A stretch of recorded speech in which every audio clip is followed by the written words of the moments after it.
사랑하는 형제자매 여러분, 주님의 이름으로 평안을 전합니다.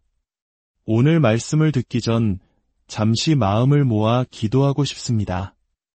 이 영상을 보고 계신 모든 분들의 삶에 하나님의 놀라운 평강이 가득하기를, 그리고 지금 겪고 있는 모든 어려움 속에서 주님의 인도하심을 발견하는 지혜를 얻으시기를 간절히 기도합니다.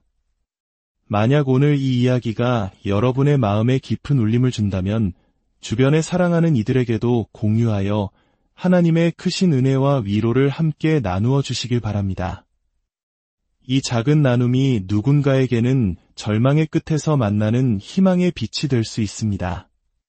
혹시 지금 인생의 방향을 잃고 깊은 혼란 속에 빠져 계십니까? 거대한 문제의 파도에 휩쓸려 더 이상 내 힘으로는 아무것도 통제할 수 없다는 절망감에 사로잡혀 있지는 않으신가요?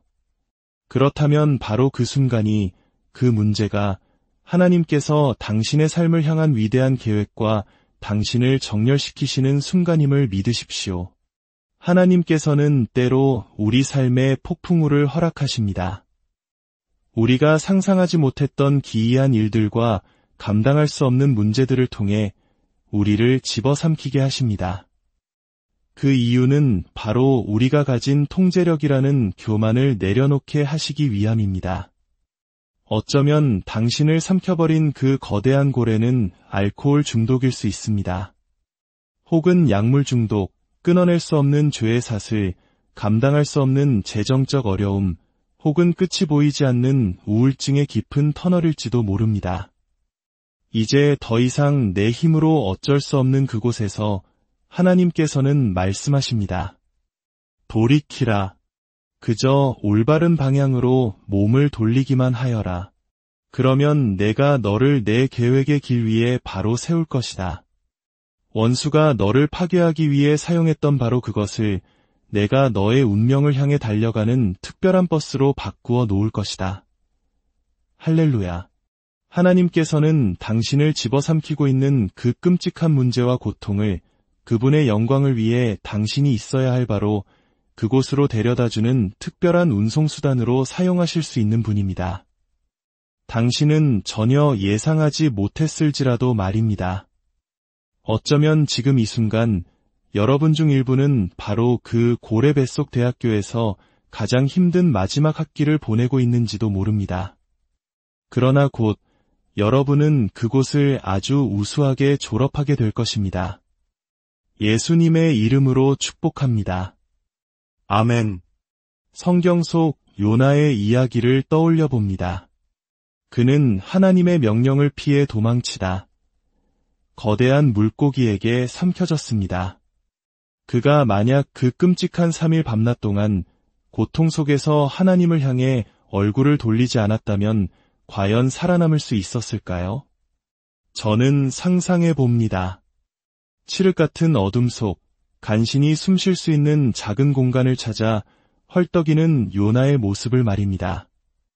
온몸은 미끌거리는 해초로 뒤덮여 있고 지독한 악취와 절망이 그를 짓누르는 최악의 장소, 그곳에 있었습니다. 그리고 3일이라는 시간이 흐른 뒤 그 거대한 물고기는 요나를 무트로 뱉어냅니다. 그런데 그가 뱉어진 장소는 놀랍게도 그가 그토록 피하려 했던 목적지, 바로 니느웨 성에서 아주 가까운 항구였습니다. 당시 니느웨의 왕은 그 항구 지역에 수많은 첩자와 경비병을 배치하여 철저하게 감시하고 있었습니다. 상상해 보십시오.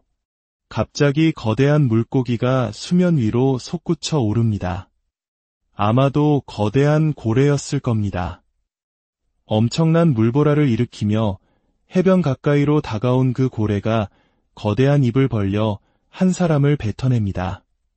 그렇게 무트로 나온 요나는 어떤 모습이었을까요? 그의 옷은 모두 사가 없어졌을 것입니다. 이 액 때문에 머리카락과 피부의 색소는 모두 빠져 시체처럼 창백하게 표백되었을 겁니다. 그는 믿을 수 없을 정도로 기괴하고 무서운 모습이었습니다. 마치 심해의 해초 괴물처럼 말입니다. 바위 위에서 웅크린 채 덜덜 떨며 자신이 아직 살아있다는 사실조차 믿지 못하며 거친 숨을 몰아쉬고 있었습니다. 항구에서 일하던 수천 명의 사람들과 경비병 하나가 이 모든 광경을 처음부터 끝까지 목격했습니다. 그들은 충격에 휩싸였습니다. 경비병은 즉시 왕에게 달려가 외칩니다. 폐하! 이 도시에 새로운 선지자가 나타났습니다. 우리에게 우상을 버리고 회개하라고 외치기 위해 또 다른 자가 보내졌습니다. 저는 왕의 반응을 마음속으로 그려봅니다. 칼을 갈아라. 도끼를 준비해라. 이번에도 아주 멋진 축제를 벌여보자. 특별한 만찬을 준비할 것이다. 그러나 경비병은 다급하게 외칩니다. 아닙니다. 폐하. 폐하께서는 아직 모르십니다. 이번 사람은 다릅니다. 그는 물고기를 타고 나타났습니다. 물고기가 그를 무트로 뱉어냈습니다. 이것이 왜 그토록 중요했을까요? 역사적 사실에 따르면 당시 니느웨 사람들이 섬기던 최고의 신은 바로 다곤이라는 신이었습니다. 이 신은 구약성경 사무엘상 5장에서도 등장하는데 블레셋 사람들이 빼앗은 하나님의 언약궤를 바로 이 다곤 신상 곁에 두었다가 신상이 박살나는 일을 겪기도 했습니다. 다곤은 상반신은 사람, 하반신은 물고기인 반인반어의 형상을 한 그들의 주신이었습니다. 이제 이해가 되십니까? 니느웨 사람들은 이전에도 하나님의 선지자들의 말을 듣지 않았습니다. 그들은 선지자들의 혀를 자르고 산채로 가죽을 벗기고 목을 베어 성벽에 걸어두던 잔인한 백성이었습니다. 그러나 이번에는 하나님께서 말씀하셨습니다.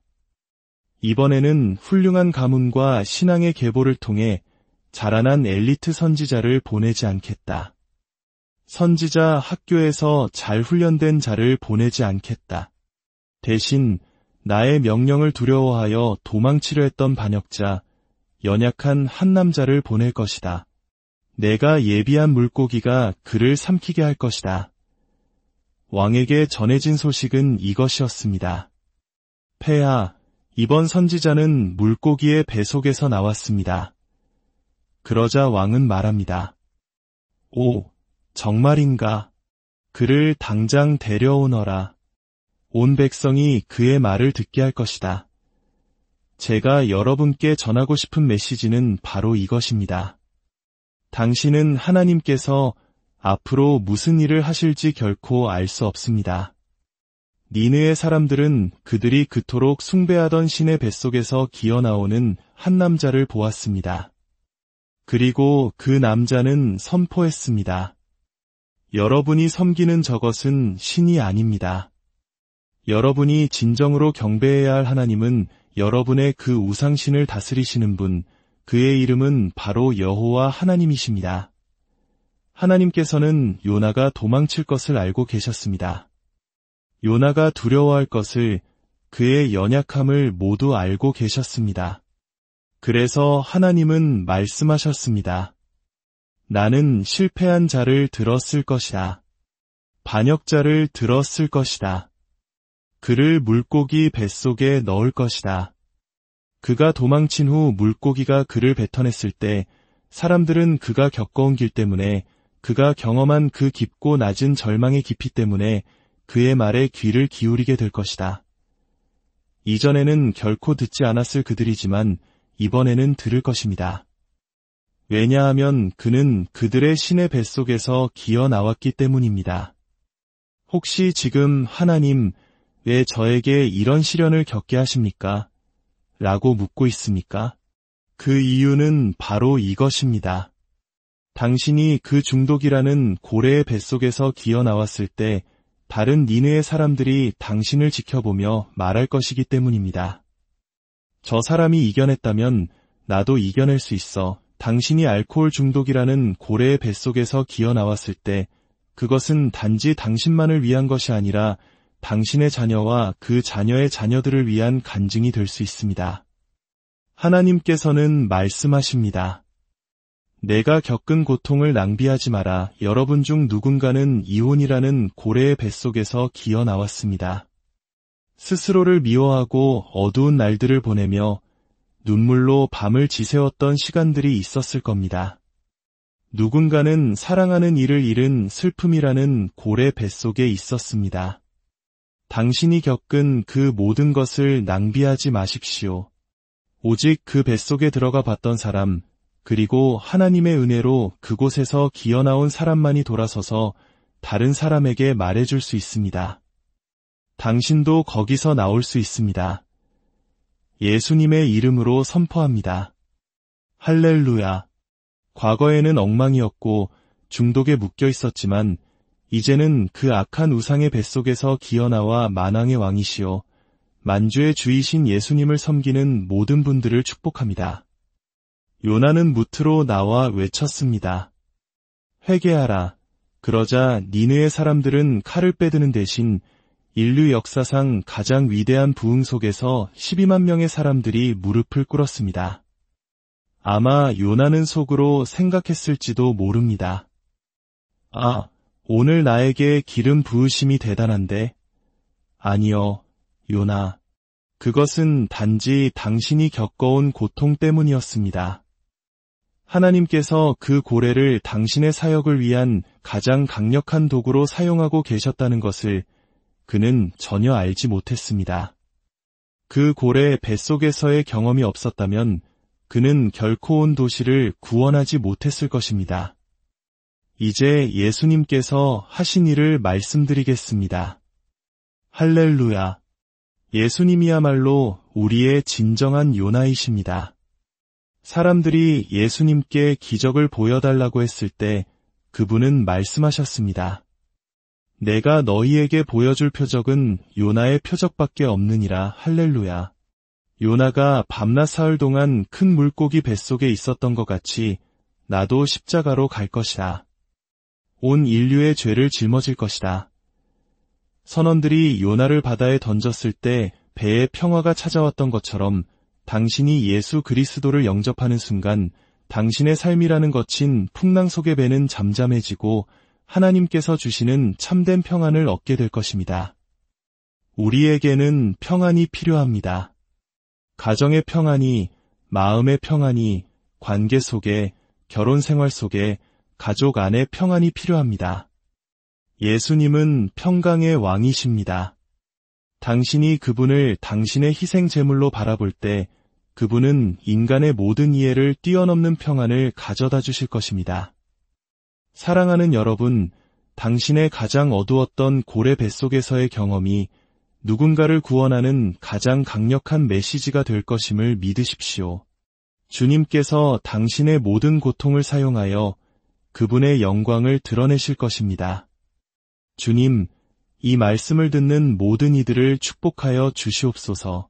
과거의 상처와 현재의 고통이 미래를 향한 소망의 디딤돌이 되게 하시고 각자의 삶 속에서 겪은 고래 뱃속의 경험을 통해 수많은 영혼들을 주님께로 인도하는 능력의 통로로 사용하여 주시옵소서.